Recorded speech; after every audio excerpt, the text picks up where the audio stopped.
Bienvenue dans les chroniques d'une cordonnière. Je suis Christelle et je suis ravie de vous retrouver. D'autant plus qu'aujourd'hui, j'ai le grand bonheur de pouvoir interviewer Papa Chouche. Bonjour. Bonjour. Un grand merci d'avoir accepté mon invitation. Moi, je te suis déjà depuis un petit temps sur tes deux pages, sur Papa Chouche, qui est, je pense, la plus connue, et puis de gourmand à gourmet. Est-ce que tu peux, pour les gens qui ne te connaissent pas encore, te présenter en quelques mots? Oui, bien sûr. Donc, moi, je m'appelle Olivier. Je suis plus connu sous le pseudonyme de Papa Chouche. J'ai créé il y a 5 6 ans une page humoristique pour les parents sur Facebook et sur Instagram. Et puis, ça a plutôt bien marché. Il y a pas mal de gens qui la suivent. Donc voilà. Et puis, j'ai une seconde page voilà, qui s'appelle Olivier de Gourmand à Gourmet. Parce que donc je suis obèse, malgré mon apparence encore actuelle qui est assez, qui, on va dire, qui est plus classique. J'ai toujours cette maladie qui s'appelle l'obésité. Donc, j'ai été opéré il y a 2 ans et demi d'une sleeve qui permet d'une réduction de l'estomac, qui permet de perdre du poids assez rapidement. Et après, il faut réussir à maintenir cette perte de poids. Donc voilà, donc je raconte ça. Voilà, je raconte ma vie de papa sur Papa Chouche et puis je raconte la vie liée à l'obésité, la perte de poids et au maintien du poids sur Olivier de Gourmand à Gourmet. Merci. Alors, ce qui est très sympa sur ta page de Papa Chouche, c'est vraiment qu'il n'y a pas de tabou, il n'y a pas de…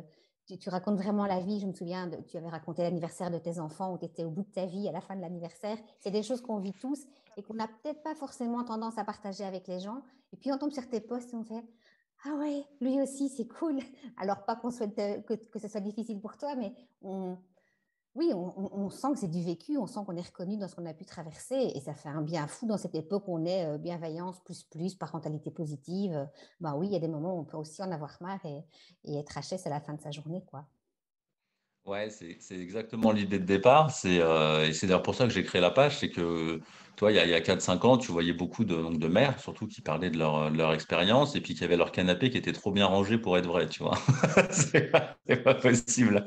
Donc, tu sais qu'elles ont rangé le canapé avant de faire la photo. Et moi, c'est pas du tout ma vision des choses. Tu vois, je préfère partager les moments magnifiques qu'on peut vivre avec nos enfants et les moments hyper durs aussi qu'on peut vivre. Donc, un peu la vraie vie, tu vois, de parents, pas du tout la vie magnifiée ou la vie Instagrammable avec des superbes photos de tout ça. Donc, moi, c'est pas du tout mon axe. Moi, mon axe, c'est plutôt de raconter la vraie vie de parents avec la beauté que ça peut être et les difficultés qu'on peut rencontrer. Et c'est vrai que l'anniversaire d'enfant, c'est génial parce que ça fait plein de souvenirs pour nos enfants. Mais alors, en tant que parent, tu as intérêt à être en forme quand tu as 10 enfants qui débarquent. Moi, j'ai un appartement qui fait 80 mètres carrés. Quand ils débarquent à 10 dedans et qu'ils vont te retourner la salle de jeu et tout ça, j'ai partagé une photo qui était complètement exceptionnelle de la salle de jeu complètement Oui, c'est ça, retournée dans tous les ça sens. fait des souvenirs pour les parents aussi, mais c'est pas les mêmes, quoi. Exactement, tu vois. Après, moi, je sais que je fais ça pour mes fils, tu vois. Donc, j'ai deux petits garçons, un qui a 8 ans et un qui a 4 ans, et je sais que ça leur fait vachement de bien, ça leur fait des souvenirs incroyables. Mais il faut pas minorer quand même la préparation, le vécu, le rangement qu'il peut y avoir derrière pour les parents et l'effort que ça leur demande, tu Mm. vois. C'est vrai que d'être parent, ça demande beaucoup d'efforts aussi. Donc voilà, donc on partage ça. Alors moi, l'axe que j'ai pris, c'est l'axe de l'humour. Ça me permet de survivre et d'y retourner le lendemain. Et voilà, je pense que c'est un axe qui est plutôt chouette. Et en fait, si elle est suivie, c'est parce qu'il y a pas autant de monde, c'est parce qu'en fait, il y a beaucoup de parents qui aiment vraiment se marier dans la vie de tous les jours et Mm. qui aiment se marier avec leurs enfants. Donc voilà, donc on raconte la vraie vie avec toutes les difficultés aussi qu'on peut rencontrer en tant que parent. Et puis c'est intéressant du fait que tu sois un papa aussi, parce que c'est vrai qu'on a énormément de pages de maman, etc., mais d'avoir le regard du papa sur les enfants, sur sa femme, sur toute cette vie de famille, ben, c'est aussi un éclairage super intéressant et je trouve que ça apporte vraiment une plus-value sur la page, le fait que tu sois un homme et que tu partages vraiment à cœur ouvert tout ce que toi et ta famille vous traversez. Je trouve qu'il y a quelque chose oui, de touchant là-dedans et peut-être même du niveau de la reconnaissance, tu vois, de Ouais. voir que les hommes, que certains hommes en tout cas, ont cette capacité de voir aussi ce que nous, on vit au quotidien. Alors, c'est très cliché ce que je suis en train de raconter, parce que c'est différent dans toutes les familles, mais je trouve que c'est Mais vraiment tu une sais que plus-value. t'as raison là-dessus. C'est-à-dire que moi, je trouve qu'on est déjà vachement plus tolérant avec les hommes qu'avec les femmes, tu vois, dès le départ. C'est-à-dire que parfois, je peux écrire des choses avec un humour noir hyper poussé. Et en fait, ça va faire rire tout le monde. Mais le fait que je sois un homme qui l'ait écrit, ça passe. Tu vois, on va dire, ouais, mais c'est un mec, tu vois, c'est un père. Si une femme tenait le même discours, elle pourrait tout de suite passer pour une mauvaise mère. Alors que c'est le même type d'humour, tu vois. Mais il y a beaucoup plus de tolérance vis-à-vis des hommes et des pères que vis-à-vis des mères. Euh, l'autre chose aussi que moi, qui me tient à cœur, c'est que dans tout ce que tu liras, je parle aux parents, moi, tu vois. Je ne parle pas du tout ni aux mères, ni aux pères, je parle toujours aux parents parce que je Mm. considère qu'on est deux à avoir fait un enfant, on est deux à l'élever, on est deux à l'éduquer. Donc, je ne fais pas du tout de publication en disant voici, si tu sais que tu es une mère, si tu vois, ou des choses comme ça. Je Mm. parle toujours aux parents, c'est eux qui m'intéressent, tu vois, c'est les deux, c'est l'unité.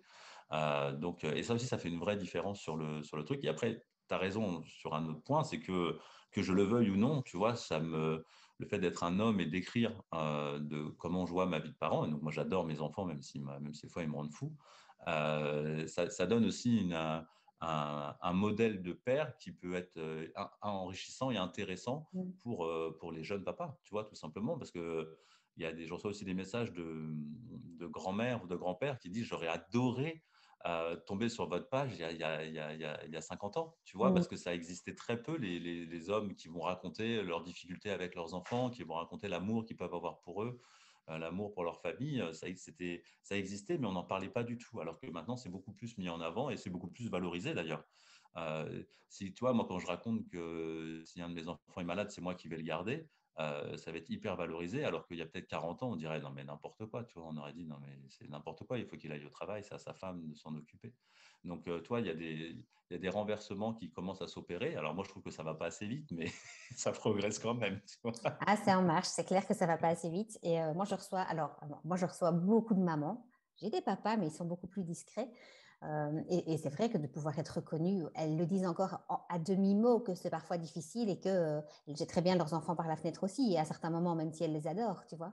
Et donc ça Bien sûr. permet vraiment grâce au filtre de l'humour, ça permet vraiment de poser les choses et de dire, ben ouais, moi aussi, cocotte, c'est la même chose. Et on passe tous par là, en fait.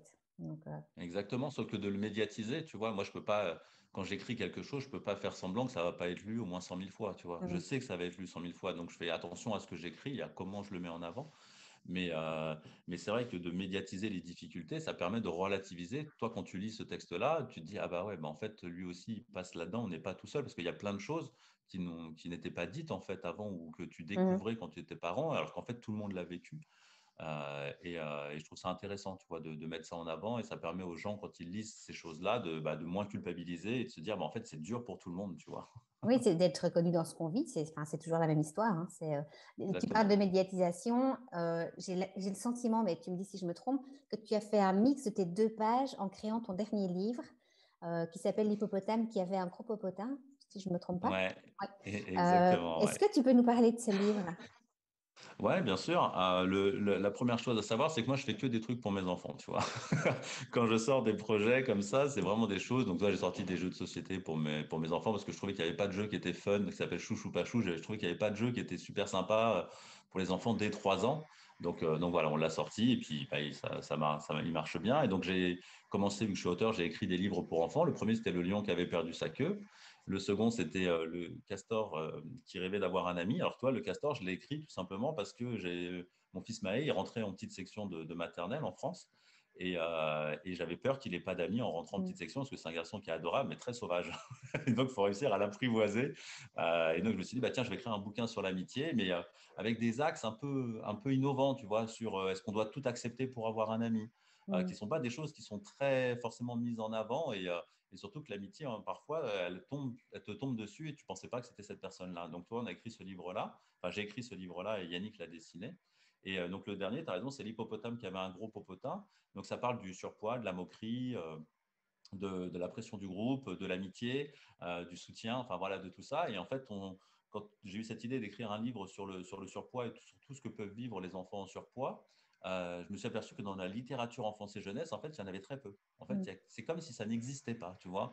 En France, on a un enfant sur 5 qui est en surpoids et en fait, tu n'as aucun livre qui aborde cette thématique-là. Alors moi, en plus, je fais des livres qui sont drôles, donc je sais que ça va les amuser, ça va les faire rire, mais qu'en même temps, par le biais de l'humour, on peut faire passer 3, 4 valeurs aux enfants qui sont en surpoids, mais aussi à tous leurs copains, en fait, à côté. Et si jamais il y a quelqu'un qui se moque d'eux dans la cour de récréation, eh ben, il faut aussi aller prendre sa défense, tu vois.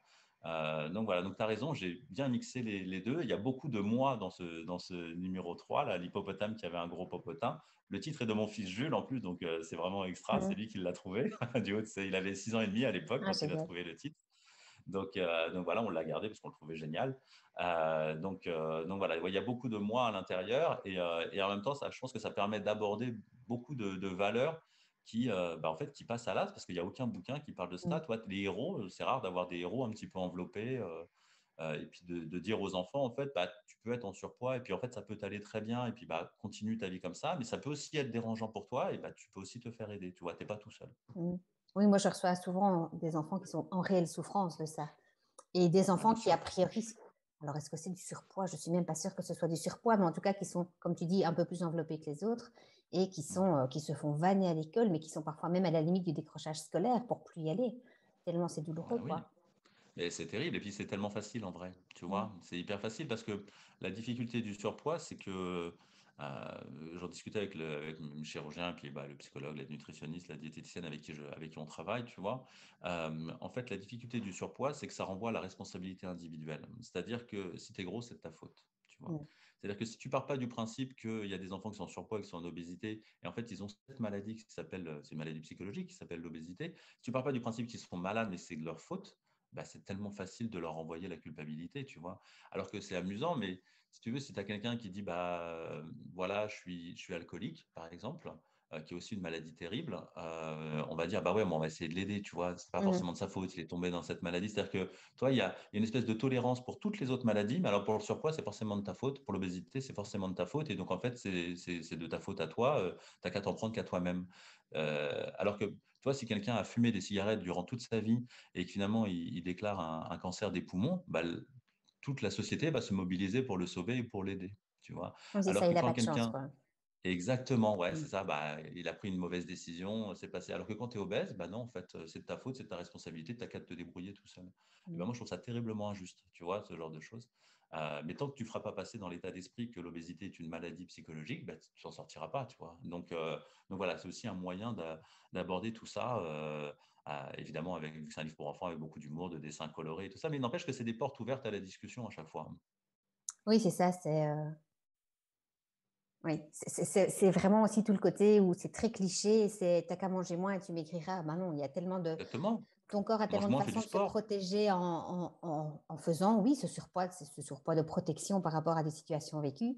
Et c'est vrai que c'est quelque chose qui est, enfin voilà, moi c'est une souffrance ici dans mon cabinet, je trouve qui est énorme et qui est très très difficile à gérer pour les enfants et pour les parents qui Exactement. essayent de surveiller ce que les enfants mangent, qui leur font faire du sport, qui parfois se rendent compte qu'il n'y a pas de progrès, enfin de progrès entre guillemets, mais qu'il n'y a pas de changement à ce niveau-là.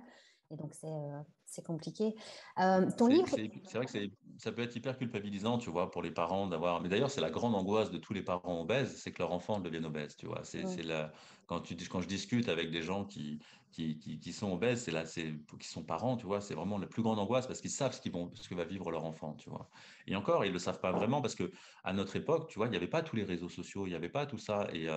Et en fait, à l'époque, c'était vraiment dissocié entre le temps de l'école et le temps de la famille. Alors que maintenant, quand tu es au collège, en fait, ce temps-là, il est complètement explosé. C'est-à-dire qu'avec les contacts, avec les réseaux sociaux, avec les messages, un enfant qui est, comment dirais-je, qui est souvent blessé à l'école, en fait, il est plus protégé à la maison parce que les réseaux sociaux vont continuer à lui mettre une pression, les messages de ses amis vont continuer à lui mettre une pression. Il a même plus cette soupape de repos qu'il pouvait avoir avant. Donc, c'est vraiment une grande angoisse de tous les parents qui sont gros, obèses ou en surpoids, c'est que leurs enfants vivent la même chose qu'eux ont vécu, mais puissance 10 parce qu'ils n'auront même plus la soupape de décompression que peut être la maison et le cercle familial. oui, c'est ça, c'est H24, quoi, avec les réseaux sociaux, c'est terrible. Exactement. Non-stop. Alors, ton livre, si j'ai bien suivi, il n'est pas encore sorti, mais il y a par contre un crowdfunding. Donc, si tu veux nous en parler, on ne sait jamais que les gens qui nous écoutent auraient envie de participer. Je me dis que ça pourrait être vraiment Bah, chouette.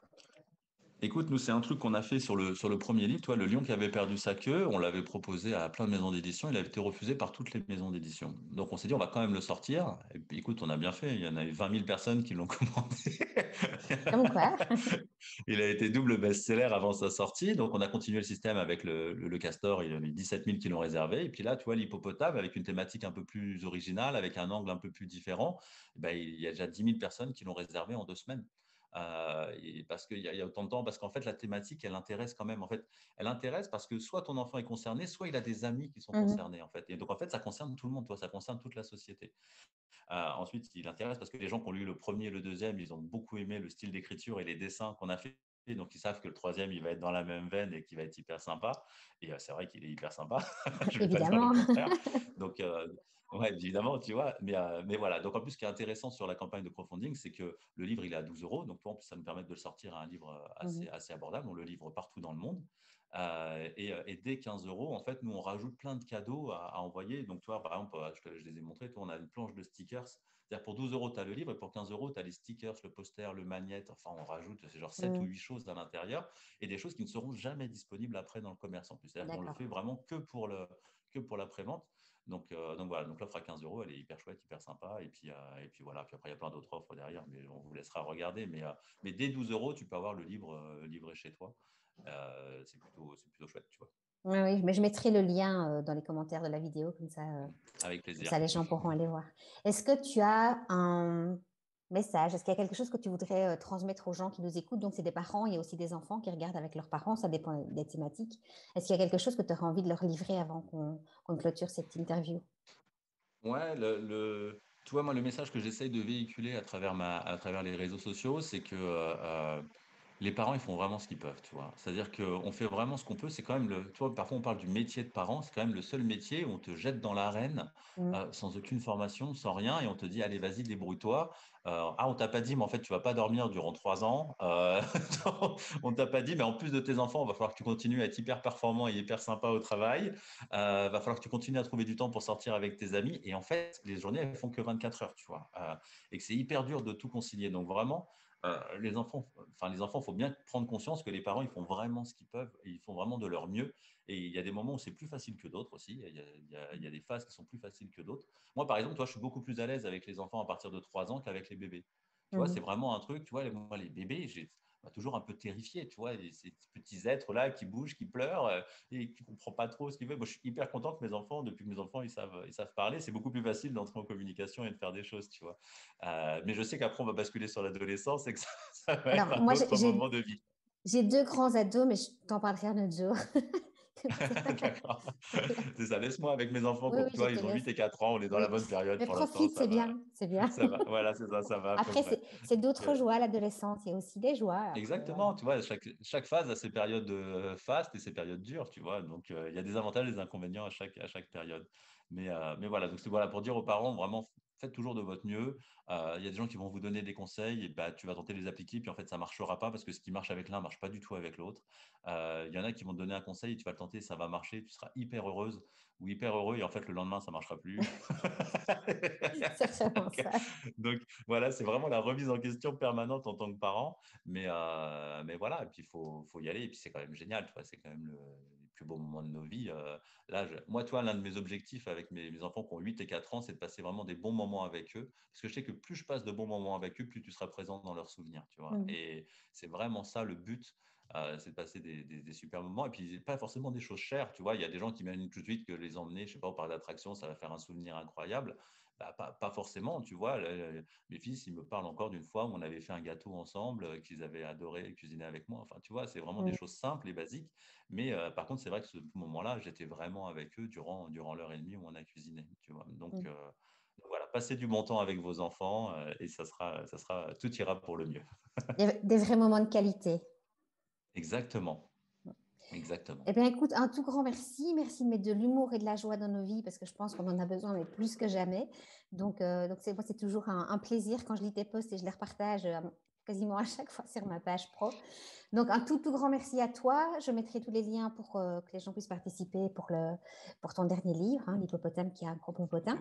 Et puis peut-être au plaisir d'une prochaine interview si le sujet se met ou si ça te tente. Merci en tout cas. Avec, avec grand plaisir. Tu as vu que je répondais aux messages qu'on m'envoyait, donc Tout à il fait, ne faut pas et assez hésiter. rapidement en plus, donc c'est vraiment cool.